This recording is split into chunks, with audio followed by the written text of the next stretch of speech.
Okay, अस्सलाम वालेकुम students. उम्मीद है कि आप सब खैरियत से होंगे। आज का जो हमारा टॉपिक है वो मैथमेटिक्स एफएससी पार्ट 1 चैप्टर 2 से लिया गया है और बड़ा ही इम्पोर्टेंट टॉपिक है ये। ग्रुप्स ग्रुप्स क्या होते हैं? ग्रुप्स को जानने से पहले हमें थोड़ा बेसिक आइडिया होना चाहिए सेट्स के बारे में कि सेट क्या होते हैं। और उसका सेट हमें पता है कि a collection of well defined distinct object is called set.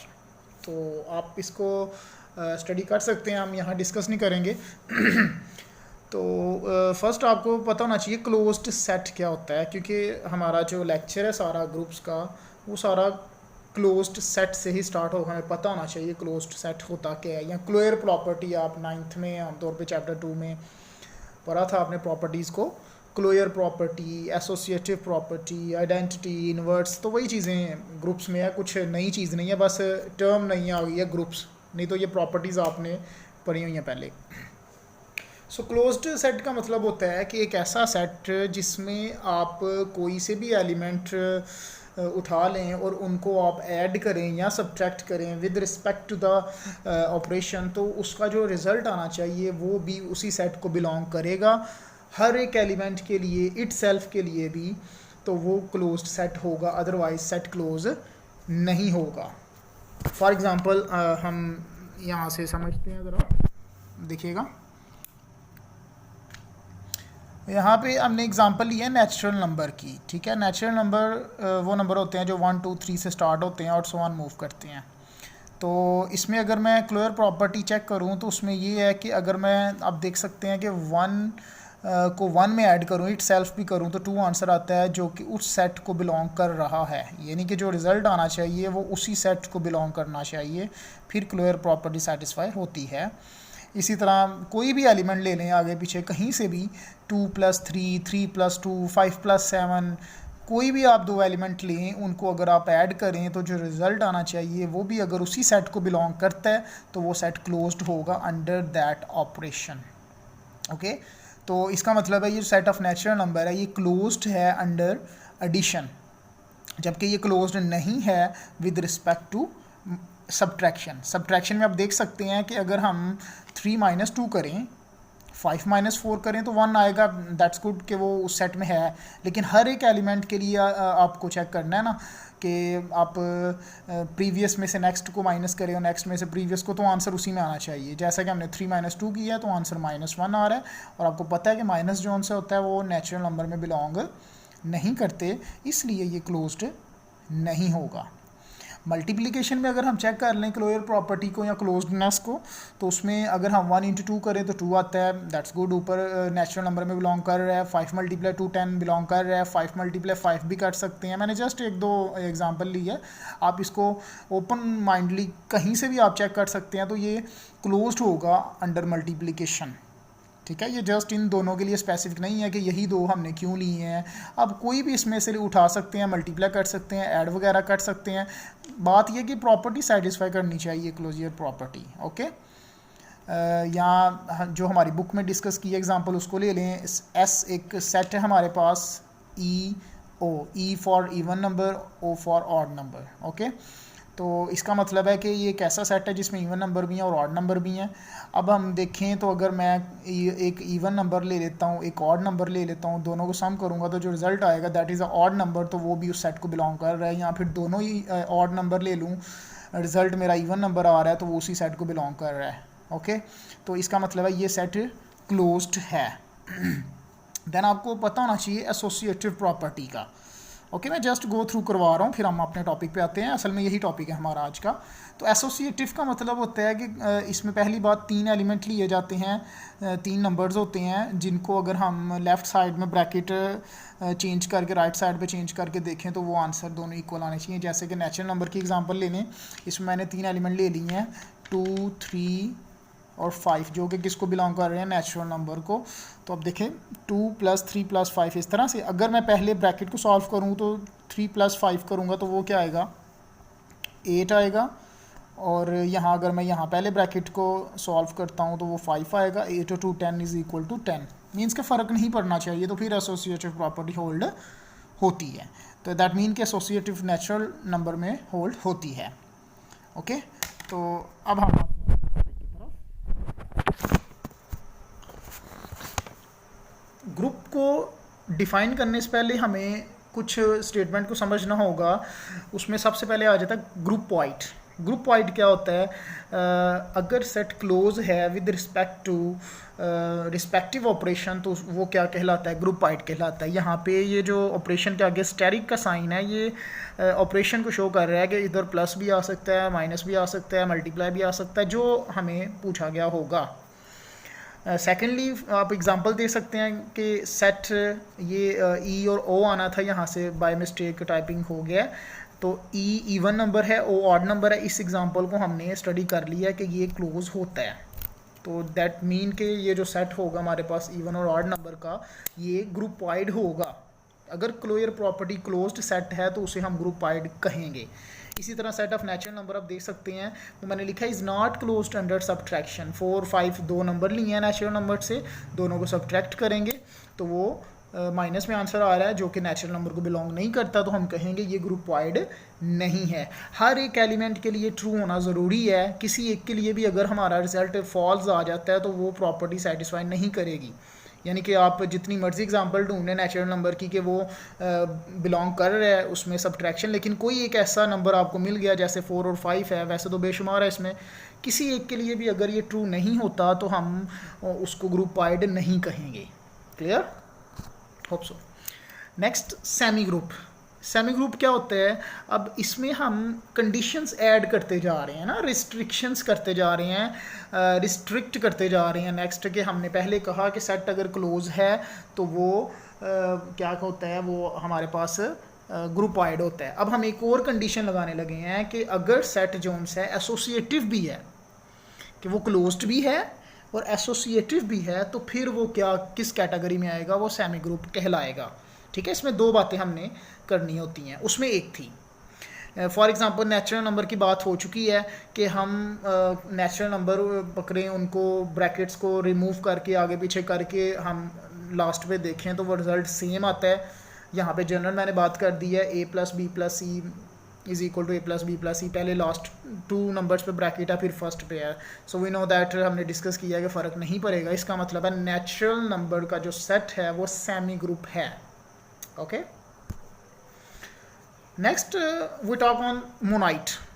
Monoid क्या है? अब इसमें हम एक और रिस्ट्रिक्शन ऐड कर देंगे कि पहले हमने कहा कि अगर क्लोज्ड है तो ग्रुप वाइड है, अगर वो एसोसिएटिव भी है तो वो सेमी ग्रुप है। अब अगर उसमें आइडेंटिटी एलिमेंट भी है, अब आइडेंटिटी एलिमेंट का पता होना चाहिए, वो वही बात है कि हम इसको प्रीवियस पढ़ चुके हैं, यहाँ पे दोबारा देख लेते हैं। आइडेंटिटी क्या होता है? आइडेंटिटी ऐसा एलिमेंट होता है जिसको आप किसी भी नंबर में ऐड करें तो उसके रिज़ल्ट पे फ़र्क ना पड़े। मैं इसके बारे में थोड़ी बात करना चाहूँगा।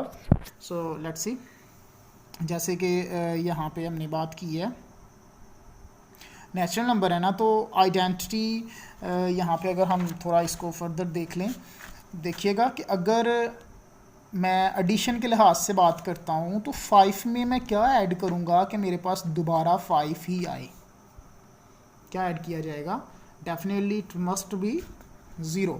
0 एक ऐसा नंबर है जिसको आप किसी भी नंबर में ऐड करो तो रिज़ल्ट वही आता है। तो हम यही आइडेंटिटी की डेफिनेशन करते हैं कि आइडेंटिटी क्या है? जिसको किसी भी नंबर में ऐड करें तो हमारे रिज़ल्ट पे फ़र्क ना पड़े। दैट मीन्स कि एडिशन में जो आइडेंटिटी एलिमेंट होता है वो 0 होता है। 0 के अलावा कोई ऐसा नंबर नहीं है जिसको आप किसी में ऐड करें तो रिज़ल्ट पे फ़र्क ना पड़े। सो आपने ये याद रखना है कि एडिशन में ऐड करने के केस में आइडेंटिटी एलिमेंट 0 होता है। अब मल्टीप्लाई का भी अगर हम देख लें तो उसमें आइडेंटिटी का क्या मतलब है? उसमें आइडेंटिटी का मतलब है कि मैं 7 ही लेट्स सपोज ले लें, उसको किससे मल्टीप्लाई करूं कि मेरे पास 1 आ जाए, सॉरी 7 ही आ जाए, माय मिस्टेक। 7 को किससे मल्टीप्लाई करें कि दोबारा मेरे पास रिज़ल्ट चेंज ना हो? तो वो सिर्फ एक ही नंबर है जो कि 1 है। 1 के अलावा किसी से भी मल्टीप्लाई करेंगे तो रिज़ल्ट चेंज होगा। सो एडिशन में जो आइडेंटिटी है वो 0 होती है और जो मल्टीप्लिकेशन में आइडेंटिटी है वो 1 होती है। ये आपने अच्छे से माइंड में बिठा लेना है, राइट। सो आइडेंटिटी एलिमेंट हो गया। अब आते हैं हम फर्दर दोबारा। So semi group having an identity is called a monoid which is closed. देखें क्लोज तो वो होना है डेफिनेटली, प्रीवियस कंडीशंस लगनी है उस पर, ऑपरेशन एसोसिएटिव भी होना चाहिए। ऑपरेशन का मतलब है अगर वो प्लस के लिहाज से हमें कह रहा है तो हमने एडिशन के लिहाज से चेक करना है, मल्टीप्लिकेशन के लिहाज से कह रहा है तो मल्टीप्लिकेशन से देखना है। ये आपको पेपर में मेंशन होगा। It has an identity, identity होनी चाहिए। अब मैंने एक नेचुरल नंबर का सेट लिया, ये मल्टीप्लिकेशन के अंडर मोनाइड है। जब मैं कह दूंगा कि ये एक सेट है वो मोनाइड है, इसका मतलब है वो 3 बातें सेटिस्फाई कर रहा है। वो क्लोज्ड भी है और नेचुरल नंबर क्लोज्ड है, हमने पीछे बात की है।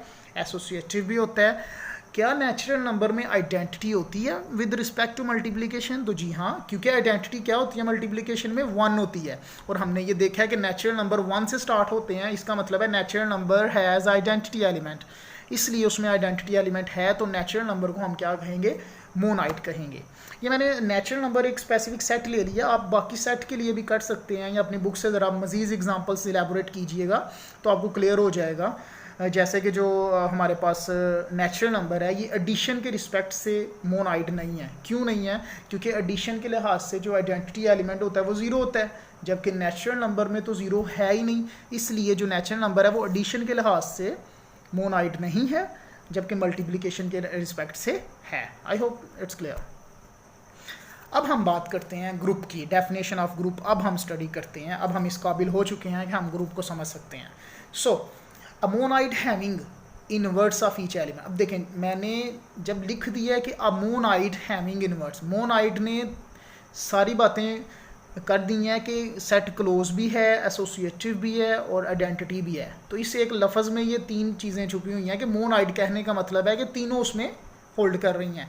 अगर उसमें इन्वर्ट्स भी आ जाए, अगर इन्वर्ट्स भी आ जाता है तो तब हम उसे कहेंगे वो क्या है? ग्रुप है।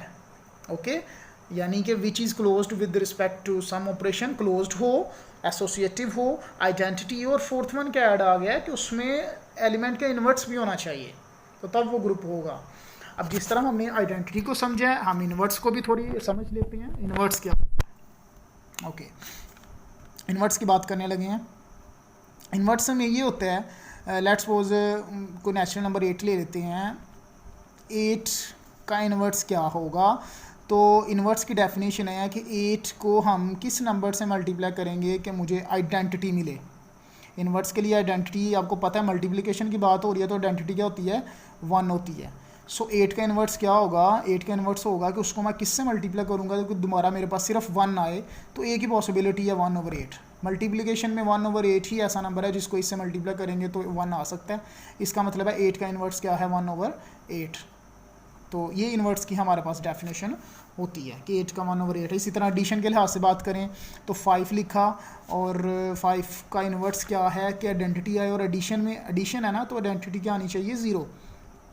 तो हम देखेंगे 5 में क्या ऐड करें कि हमारे पास 0 आता है, तो डेफिनेटली वो -5 होगा, तभी वो 0 आ सकता है आइडेंटिटी। इसका मतलब है 5 का इन्वर्स क्या है? -5। ओके, इसको मैं इस तरह कहता हूँ कि अगर मैं इंटीजर्स की बात करता हूँ, इंटीजर्स आपको पता है कि उसमें प्लस माइनस सारे नंबर्स होते हैं, सो ऑन, ठीक है, +-1 +-2। तो इसमें अगर मैं विद रिस्पेक्ट टू एडिशन कहूँ तो क्या ये ग्रुप है? आप खुद ही थोड़ा सोचें कि क्या ग्रुप है ये अपना इंटीजर, सेट ऑफ इंटीजर्स। 0 भी है, +-1 +-2 +-3 और सो ऑन जा रहा है। तो पहली चीज़ देखते हैं क्या ये क्लोज्ड है? डेफिनेटली क्लोज्ड होगा, चेक कर सकते हैं आप। एसोसिएटिव है, एसोसिएटिव भी होगा। और आइडेंटिटी है जी, आइडेंटिटी है, 0 भी है और 1 भी है, यानी कि एडिशन के लिहाज से भी और मल्टीप्लिकेशन के लिहाज से भी है।